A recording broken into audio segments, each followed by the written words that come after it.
नमीश आहूजा जी पटियाला से। राधा वल्लभ श्री हरिवंश। महाराज जी, आपके चरणों में कोटि कोटि प्रणाम। महाराज जी, श्री जी की कृपा से मैं 7 साल से प्रतिदिन मंदिर जाता हूँ, प्रतिदिन नाम जप भी करता हूँ, पर मेरे जीवन में जब भी कोई प्रतिकूलता आती है या कोई कार्य सफल नहीं होता तो मेरे शरीर के रिश्तेदार मुझे कहते हैं, कहाँ गए तुम्हारे भगवान, प्रतिदिन मंदिर जाने का क्या फायदा हुआ। जब वो ऐसा कुछ भगवान के विषय में बोलते तो मुझे बहुत गुस्सा आता है। महाराज जी, मेरा मार्गदर्शन करें।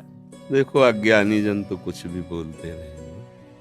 अभी मंदिर जाना या कुछ भी सत्कर्म करना नई खेती है, और माल तो पुराना ही खाना पड़ेगा। अभी जो पूर्व स्टॉक है गोदाम में वही चलेगा। फसल आगे वाली जब आएगी तो जो भी प्रश्न करें कि मंदिर जाते हो तो क्या हुआ, तो किसान पहले खेती तैयार करता है, फिर बीज बोता है, फिर सिंचाई करता है, महीनों सेवा करता है, खूब पैसे लगाकर उसे बल प्रदान करता है खेती को।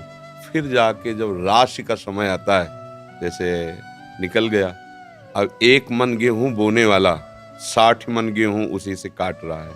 अब जब 1 मन गेहूं फेंक दिया और दूसरे दिन उसके पास रोटी के लिए नहीं, अब उसे कोई उपहास करे कि बेवकूफ़ है ये, फेंक के आया 1 मन, कम से कम पिसवाता तो 1 हफ्ते चलता, क्या करेगा वो 1 मन।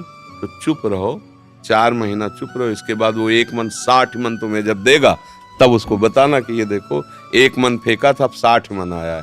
तो अभी आपका मंदिर जाना, भगवत आराधना करना, ये नया कर्म है। ये जब फलीभूत होगा तब तक पता नहीं वो देखने वाले रहें कि ना रहें क्योंकि कोई भी खेती तत्काल नहीं होती ना। तो इसलिए बच्चा, ये सत्कार्य है। सत्कार्य कभी व्यर्थ नहीं होता। जब असत्कार्य नहीं बिना दंड दिए रहता तो सत्कार्य तुम्हें मंगल किए बिना कैसे रह सकता है। हाँ, ये जरूर है कि पूर्व जन्म के हमारे कुछ ऐसे कर्म हैं जो हमें भोगने ही पड़ेंगे। हाँ, तो इसमें कभी भगवान पे अश्रद्धा न करे। हाँ, उसको जैसे हम कई बार सत्संग में सुनाया है, उदाहरण से बात समझ में आ जाती है।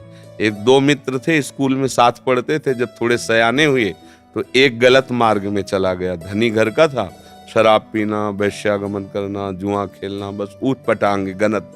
और एक था गरीब घर का था, वो गंगा नहाना, नाम जप करना, मंदिर जाना, ऐसे शुरू कर दिया।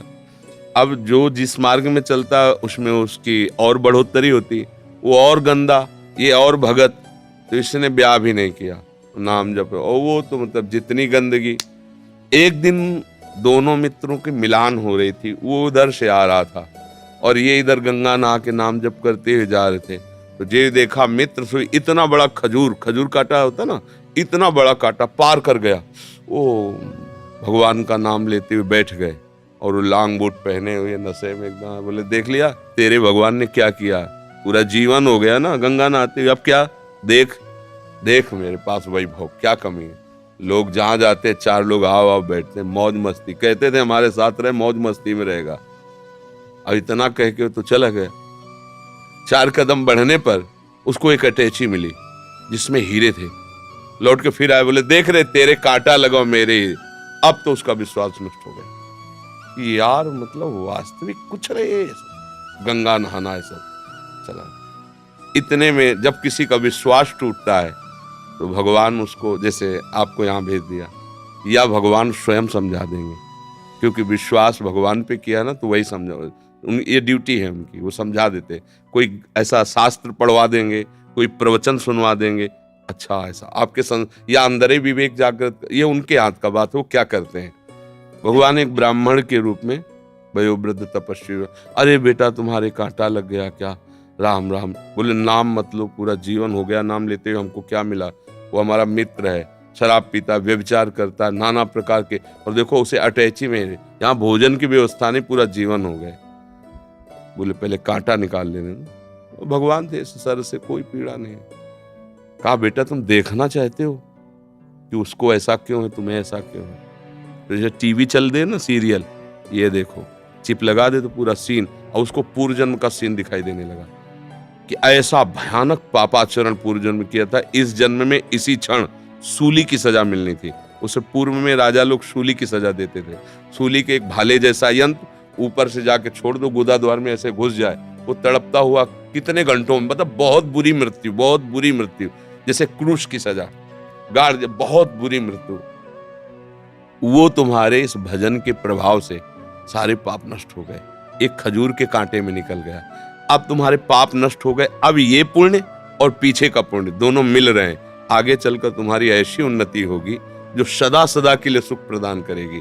और इसका पूर्व जन्म का इतना पुण्य था कि इस समय इस प्रांत का ये राजा होता, पर इसने व्यभिचार करके पाप करके सारे पुण्य नष्ट कर दिए।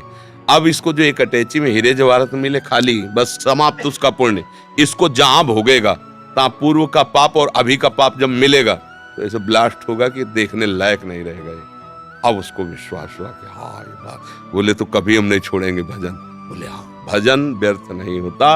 वर्तमान में देखा जाता है कि सत्य से चलने वाला, भजन करने वाला दुखी हो सकता है, और गंदा आचरण करने वाला बढ़िया पर ध्यान रखना, वो बढ़िया तब तक है जब उसका पूर्व का पुण्य चल रहा है। जहां वो खत्म हुआ फिर देख लेना क्या बढ़िया है। रावण की खोपड़ी को जब बंदर लात मारते थे ना, कटी हुई खोपड़ी में, तो मंदोदरी रो के कह रही थी, राम विमुखस हाल तुम्हारा और रहा न कोकुल रोवन। एक समय था कि जब चलता था रावण तो पृथ्वी कांपती थी, दिग्गज चिकाड़ते थे। वही भगवान के विमुख जब हुआ तो लात मारते थे खोपड़ी में, फुटबॉल की तरह रावण की खोपड़ियां। हाँ, राम विमुख हाल। तो हम लोग क्या वर्तमान को देख कर के अंजाद लगा लेते हैं गलत है या सही। वर्तमान में सही चल रहा है पर बार बार उसको धोखा खाना पड़ रहा है, तो लगता है सही कहाँ है, गलत चल रहा है। और वर्तमान में गलत चल रहा है, बार बार उसकी प्रोग्रेस उन्नति होती चली जा रही, ये मार्ग सही नहीं, नहीं भूल नहीं। सत मार्ग कभी गलत नहीं हो सकता और गलत मार्ग कभी सत्य नहीं हो सकता, और सत्य की कभी पराजय नहीं है। थोड़े दिन देखो, पांडवों को वनवास हुआ, लेकिन हस्तिनापुर का चक्रवर्ती सम्राट का अभिषेक महाराज युधिष्ठिर को ही हुआ, काट के फेंक देंगे पूरा परिवार कौरवों का, है ना। थोड़ी दिन के लिए दुर्योधन दुशासन ये सब फूल रहे थे, वो बेचारे कष्ट पा रहे थे वन में, लेकिन परिणाम भगवान श्री कृष्ण और धर्म जिसकी तरफ है, जय उसी। तो थोड़े दिन कष्ट मिलना कोई मतलब बुरी बात नहीं, परिणाम बढ़िया हो ये बात देखें। थोड़े दिन मौज मस्ती हो, परिणाम तो फिर परिणाम। अब मौजे मस्ती में तो जेलें भरी हैं, ये जेल काहे भरी है, यही भरी है। बुद्धि भ्रष्ट हो गई, गलती कर दी, आजीवन सजा, आजीवन कारावास। भैया कभी अपने विश्वास को विचलित मत होने, है ना। वो ऐसी शक्ति हमें देना दाता, मन का विश्वास कमजोर होना। कहीं से भी बात हो, अपनी बात, हे प्रभु मुझे ऐसी सामर्थ्य दो कि आपके प्रति कभी मन का विश्वास कर। ये माया करेगी, लोग ऐसा उपहास करेंगे, बड़े भजनानंदी मन के हो गई ना किडनी फेल। दूसरे के लिए बपली कह रहे, हो गई ना किडनी फेल क्या। अब ये प्रोग्राम पीछे का चल रहा है। हमारी नई खेती है, ये देख लो नई खेती। आप नौजवान राधा राधा ऑफिसर रैंक के लोग नौकरी छोड़कर बाबा जी बने बैठे, ये हमारी कमाई है, और ये हमारे पीछे की कमाई। पूर्व जन्म का कोई पाप, माँ के गर्भ से ही ऐसी रचना की किडनी की कि अब जाकर के फेल हो गई। ये गर्भ से ही होता है, पॉलिसिस्टिक किडनी डिजीज, ये एक रोग होता है जो माँ के गर्भ से इसकी रचना होती है।